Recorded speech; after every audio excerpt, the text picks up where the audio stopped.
جیسے رجحان پیدا کریں گی، جب تک یہ مائیں حافظ سعید جیسے رجحان پیدا کریں گی، جب تک یہ مائیں حافظ سعید جیسے رجحان پیدا کریں گی، اور جب تک یہ مائیں علامہ خادم حسین رضوی جیسے عاشق رسول پیدا کریں گی۔ بات سنیں، اگر عشق سوریا ستارے پر بھی چڑھ کر بیٹھ جائے، یہ رجال کھینچ کر واپس امت کے دلوں میں ڈال دیں گے۔ دیوبندی ایک ہی دادے کی اولاد ہے، اور جو کوئی فرق تشریحات کا فروعی طور پر ہے بھی صحیح، حضور کی عزت پہ اکٹھے، ابو بکر صدیق کی خلافت پہ اکٹھے، صحابہ پہ اکٹھے، اہل بیت پہ اکٹھے، امام ابو حنیفہ پہ اکٹھے۔ اسانی جڑی پارٹی بھی بریلویوں کی پارٹی نہیں، اسانی جڑی پارٹی کسی ایک جماعت کی پارٹی نہیں، اسانی جڑی پارٹی کسی ایک فرقے کی پارٹی نہیں، اسی اپنے دیوبندیاں بھراواں واسطے بھی اے دوویں باواں کھول کے استقبال کرے رہے، اسی اپنے دیوبندیاں بھراواں واسطے بھی اے دوویں باواں کھول کے استقبال کرے رہے۔ جیڑا بھی ختم نبوت دی کاز تے ساڈے نال کھڑا، اسی اس نے حاجی غلام اور قیامت تک لگنا دے اس وقت یہ وہ خوارج کہ جنہوں نے جنت کے اندر دہشت گردی کی، روضہ رسول کے پاس جا کر بم دھماکہ کرنے سے بھی باز نہ آئے، کہتے ہیں مسلک سے بالا تر ہو کر۔ میں کہتا ہوں ببانگے دہل، اگر مسلک روٹیوں کا نام ہے تو بالا تر ہو جاؤ، کہ روٹی تو روٹی ہے، اوپر ہو کے روٹی کا کیا مسئلہ ہے، بالا تر ہو جاؤ۔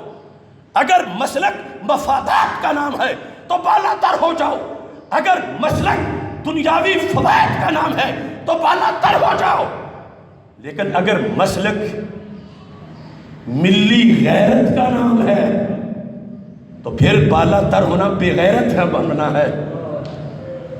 اگر مسلک اہل سنت گروندہ ہے ریت کا، بالا تر ہو جاؤ، اور اگر یہ رب کے قرآن کا فیصلہ ہے تو کون بالا تر ہو کہ قدموں میں روند کے آگے گزر جاؤ کہ مسلک تو ٹی بھی تھا۔ امام احمد رضا جن کے مسلک پر ہم موجود ہیں، انہوں نے تو ان کے بڑوں کی کفریہ عبارات کی وجہ سے ہی تو شناخت کروائی تھی، ناموس رسالت کا ہی تو مسئلہ تھا۔ آج یہ چھوٹے چھوٹے لوگ ان بونگوں کو پتہ ہی نہیں کہ مسلک ہوتا کیا ہے۔ کیا وقت ہے مسلک سے بالا تر ہو کر جنازہ پڑھو شہید کے لیے۔ میں کہتا ہوں اگر گزمان کا فیصلہ بخاری میں ہے، اس گمراہ خان کا فیصلہ بھی تو وہاں موجود ہے۔ اور اللہ کا کروڑوں بار شکر کرتا ہوں کہ میں وہ خادم حسین ہوں کہ جس کے پہلو میں کبھی تمہیں کوئی غلام یزید نظر نہیں آئے گا۔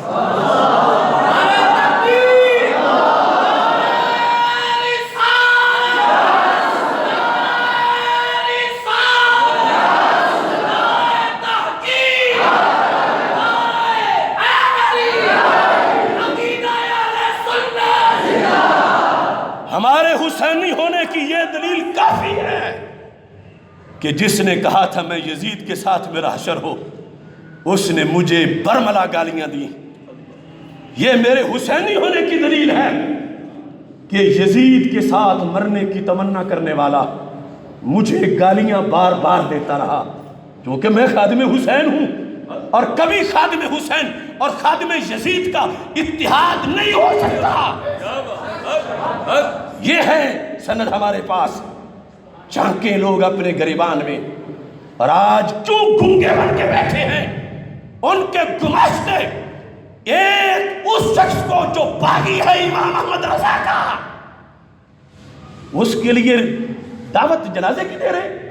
دیکھو انہیں پتہ نہیں کہ تحفظ عظمت عائشہ صدیقہ پر کتنی دلیری سے ہتھیلی پہ جان لگ کے نکلنا پڑتا ہے پوری حکومت ایران کے مقابلے میں۔ انہیں پتہ نہیں کہ گنبد خضرا کی حفاظت کے لیے کس غیرت کے ساتھ نکلنا پڑتا ہے۔ انہیں خبر نہیں کہ دیوبند کے کفریات پر منحصر فیصلے کے لیے کتنی گہری غیرت کے ساتھ نکلنا پڑتا ہے.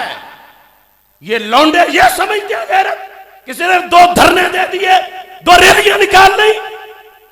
اگر آج اہل سنت کے مستند علماء کے خلاف بھونک بھونک کر ان لوگوں نے ان سے ملت کا اعتماد اٹھا دیا تو کل کفر یا عبارت پر مناظرہ ان کی بے کرے گی. کل شان امیر معاویہ یہ لونڈے بیٹھ کے کریں گے فیس بک پہ. کل تقی عثمانی اور رفیع عثمانی کا جواب یہ بگوتر دیں گے. کل کم اور نجات تک کے اسلام دشمنوں کے خلاف یہ بولیں گے. ان کی تو ولادت یہ بھی کل ہوئی ہے.